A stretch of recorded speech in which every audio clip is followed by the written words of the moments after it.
میں قربان جاؤں اپنے نبی کی سیرت پر. آپ نے فرمایا اکرموا اولادکم، اپنی اولاد کو بھی عزت دو، اپنی اولاد کو بھی عزت دو.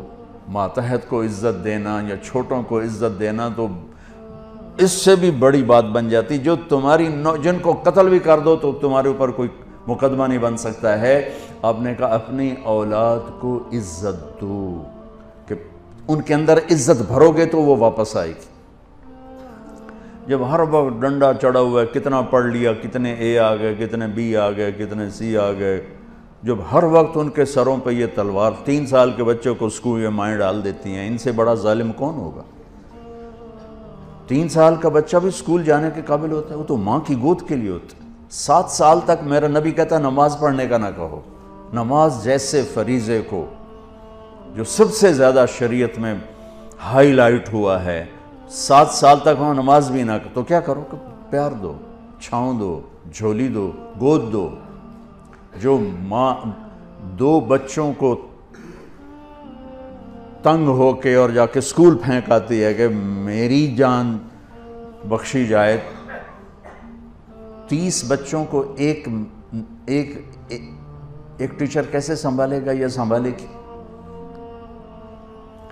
اپنے بچوں کو اسکول ڈال دیا تو بیکن والوں کے پاس یا گرامر والوں کے پاس یا جتنے بھی اسکول ہیں ان کے پاس تو محبت کوئی نہیں. وہ تو ایک ڈیل ہو رہی ہے. ہمارے اسکول کے ہمارا جو نظام تعلیم ہے وہ کاروبار بن چکا ہے. معذرت سے ساتھ ہاتھ جوڑ کے کہتا ہوں، ہمارا نظام تعلیم نہیں ہے. ہمارے تعلیمی ادارے تو کاروبار بن چکے ہیں. ہمارے ڈاکٹر تاجر بن چکے ہیں. جب قوموں پہ زوال آتا ہے تو یہ چیزیں ظاہر ہوتی. میں قربان جاؤں، میرے نبی نے کہا اکرموا اولادکم، اپنی اولاد کو عزت دو. میرے نبی خود کیسے عزت دیتے تھے؟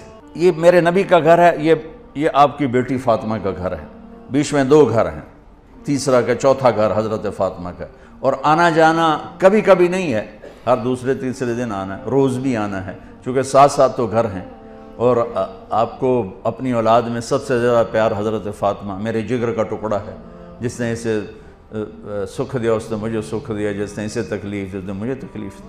فاطمہ میری بیٹی جنت کی عورتوں کی سردار ہے. ایسے خوبصورت فضائل تو کسی کو نہیں ملے. میرے بیٹے حسن حسین جنت کے نوجوانوں کے سردار ہیں. فاطمہ، تو، میں، یہ دونوں، یہ علی، ہم 5 قیامت میں اکٹھے ہوں گے. میرے نبی چیئر پر بیٹھے ہوئے ہیں، زمین پر بیٹھے ہوئے ہیں، چارپائی پہ لیٹے ہوئے ہیں، اور حضرت فاطمہ انٹر ہوتی ہیں. ہم سب والدین بیٹھے ہوئے ہیں. اس کے بعد آپ انالیسس کریں کہ ہم اپنے بچوں کو یہ پروٹوکول دیتے ہیں. اور عام طور پر بیٹے کو پروٹوکول زیادہ ملتا ہے، بیٹی کو تو ملتا ہی کوئی نہیں. وہ تو شروع سے ہی بیچاری رگڑے کھاتی. حضرت فاطمہ انٹر ہوئیں، آپ کی نظر پڑی، آپ کھڑے ہو جاتے، تعظیم میں کھڑے ہو جاتے تھے. ہم بڑوں کے لیے کھڑے ہوتے ہیں نا، ہونا بھی چاہیے، کوئی ادب ہے، احترام ہے، یہ ہمارا ایک کلچر ہے، بہت اچھا ہے. لیکن میرے نبی کیا کر رہے ہیں؟ بیٹی کے لیے کھڑے ہو رہے ہیں. اور کھڑے نہیں رہتے تھے، تیزی سے آگے بڑھتے تھے. وہ تیزی سے آگے بڑھتے تھے اور جا کر حضرت فاطمہ کا ہاتھ پکڑ لیتے تھے، اور ہاتھ پکڑ کے بوسہ لیتے تھے.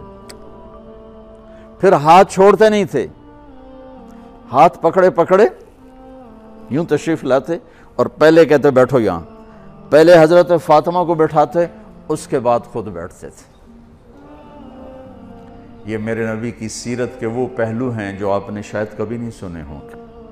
چاند کے 2 ٹکڑے کر دیے، اس سے میرے نبی کی عظمت کا تو پتہ چلتا ہے، لیکن مجھے راستہ تو نہیں ملتا کہ میں نے زندگی کیسے گزارنی.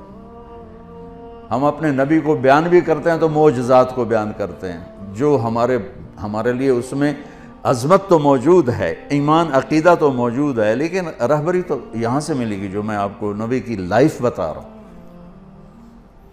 کھڑے ہو جاتے.